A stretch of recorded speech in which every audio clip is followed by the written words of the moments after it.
Hey everyone, welcome to Neil Talks. My name's Neil, and it's time to talk more Avatar: The Last Airbender. One of the things that I'm really appreciating about the show, only halfway through the first season, is we have a very diverse cast of characters as far as their views towards the war. And what I mean by that is, we've got Fire Nation people with all sorts of different perspectives, whether it's Commander Zhao, who's very much an ambitious, ruthless tool of the Fire Nation leader, or whether it's Zuko, who's got his own agenda, but also wants to get back in favor with his father. I'm fascinated by Iroh. I want to know more about him. I feel like he would actually be an amazing teacher for Aang, but I feel like that may be a step too far for the story right now. But by season 3, who knows?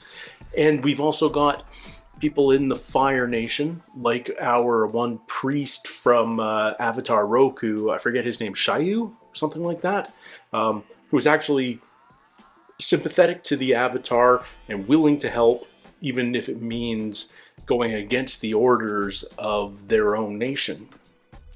I love the breadth of views towards the conflict within that single nation.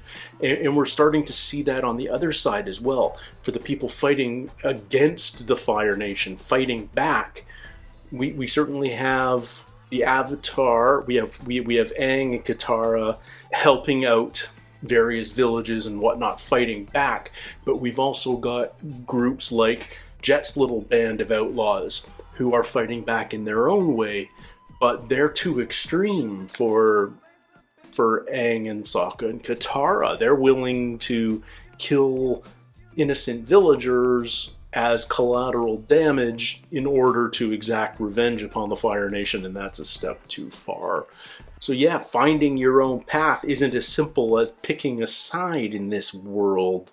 You really have to listen to your heart and your own code to know what the right thing to do is. And I find it very mature for a show that's ostensibly geared towards kids, and I think that's why it has so much appeal to a broader age range, why it has so many fans who are now adults, all grown up, but still love the show, because there is that sort of nuance and depth to it.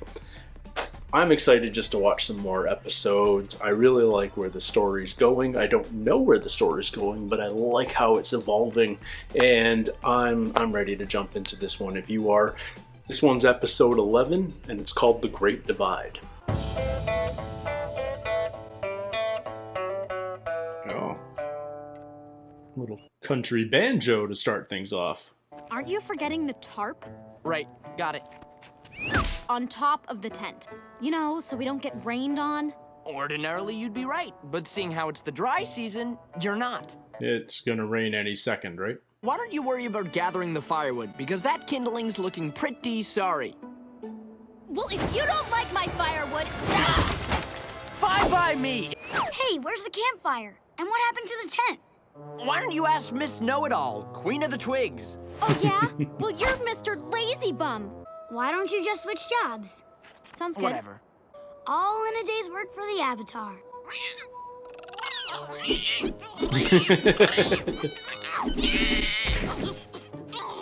Oh. Come on, Momo, that's fair. Appa's got 5 stomachs. And outweighs you by about 10,000 to 1. This is the largest canyon in the entire world. Hey, if you're looking for the canyon guide, I was here first. He's an earthbender, and the only way in and out of the canyon is with his help. And he's taking my tribe across next. Calm down, we know you're next. Oh, this My guy's whole tribe has frantic to walk as thousands of miles to the capital city of Ba his Sing tent Se. building Sokka. You're a refugee. Huh, tell me something I don't know. Oh, Ba Sing Se again. That's the Zhang tribe, a bunch of low-life thieves. They've been the enemies of my tribe for 100 years. Oh, are they going to have to learn to work together before the episode's over? I didn't know the canyon guide took reservations. Of course you didn't. That's the ignorance I'd expect from a messy Zhang. Sorry about the wait, Canyon youngsters. guide, I'm guessing? Who's ready to cross this here canyon? I was here first. My party's on their way. Wait, here they come. We're refugees too, and we've got sick people that need shelter. We've got old people who are weary from traveling. Why not just take them all? Well, Aang, ready to put your peacemaking skills to the test? I don't know. Everyone listen up! This is the Avatar. Yeah. Throw him you right could to the wolves share there. The Earthbender and travel together? Absolutely not. We'd rather be taken by the Fire Nation than travel with those stinking thieves. We wouldn't travel with you pompous fools anyway. Pompous fools and stinking thieves. We're all going down together, and Appa here will fly your sick and elderly across. Okay. Are you sure it's a good idea getting involved in this? To tell the truth, I'm not sure.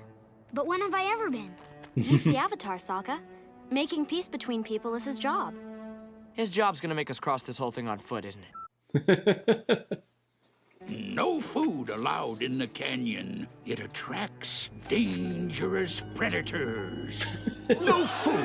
This is ridiculous. See you on the other side, buddy. Yip yip. Yep. Well done, Appa. Considering Appa's trip across is probably going to take all of 10 minutes, why doesn't he just ferry everyone across? Experts tell us this canyon was most likely carved into the ground by earth spirits who were angry at local farmers for not offering them a proper sacrifice. Okay. Or, erosion. Hope you all brought sacrifices. Gotta make sure we can't be followed. We'll be safe now. Except for the giant four-legged spider. Okay, now we gotta help me! Is that a wolf spider, I suppose? Water whip. We've got Katara actually using her water bending in a fight. Your arms, they're broken. Both? Without my arms, I got no bending. In other words, We're trapped in this canyon. Okay. Again, can't Appa just... It's the Zhangs. They took food down here even after the guide told them not to. What? If there's anyone who can't go without food for a day, it's you pampered Gonjins. We should split up. Ganjin's on this side and Zhang's on that side.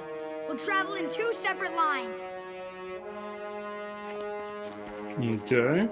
See if you can find out why they hate each other so much. It's going to be a 100-year misunderstanding, I'm assuming. But let's see what happens.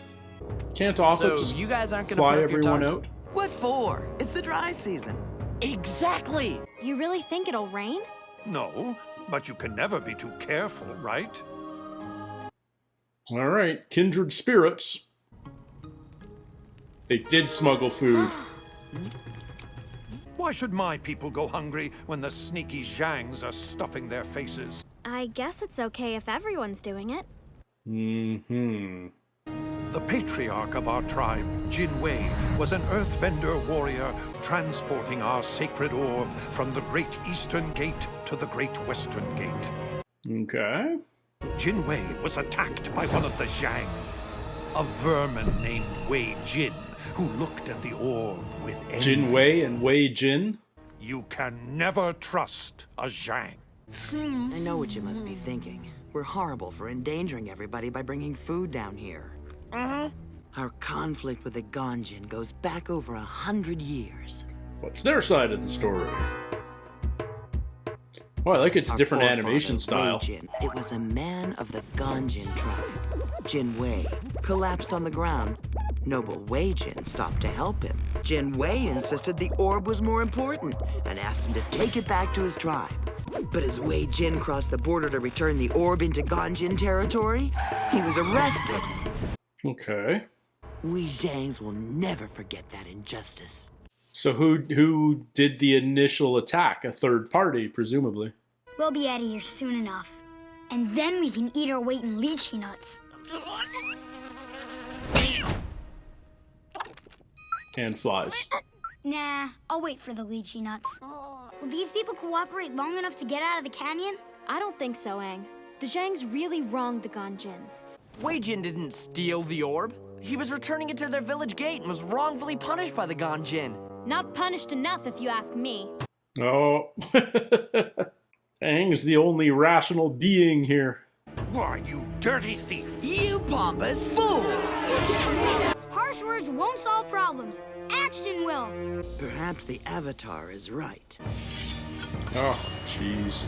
I take it back. Harsh words aren't so bad.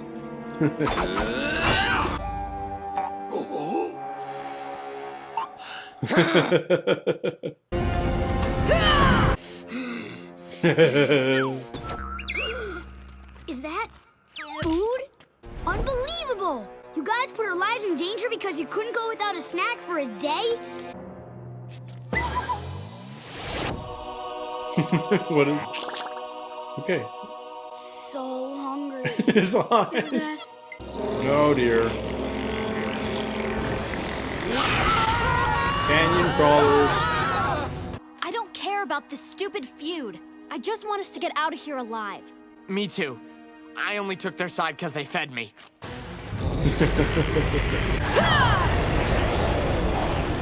Oh, that didn't do any good. Okay, this doesn't look good. Do what I do! Are we gonna ride the canyon crawlers? Hey, look, they're doing it as a team.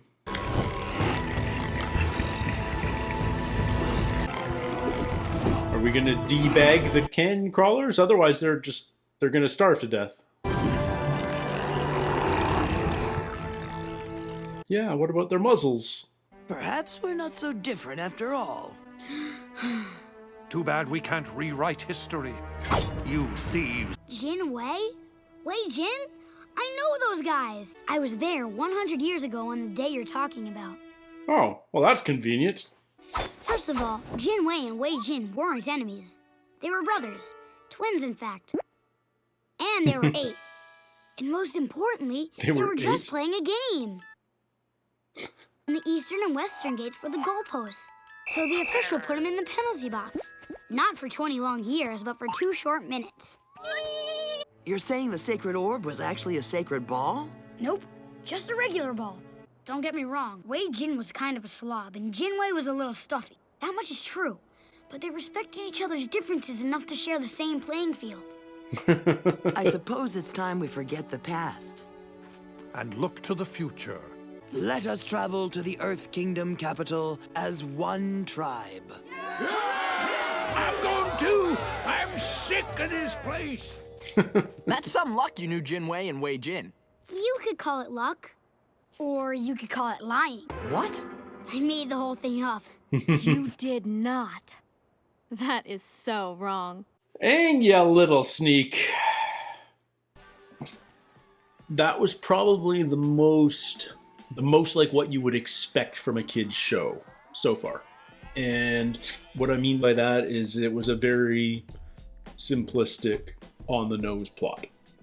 Full of metaphor, but really just not a lot of nuance there. Very blunt in the storytelling.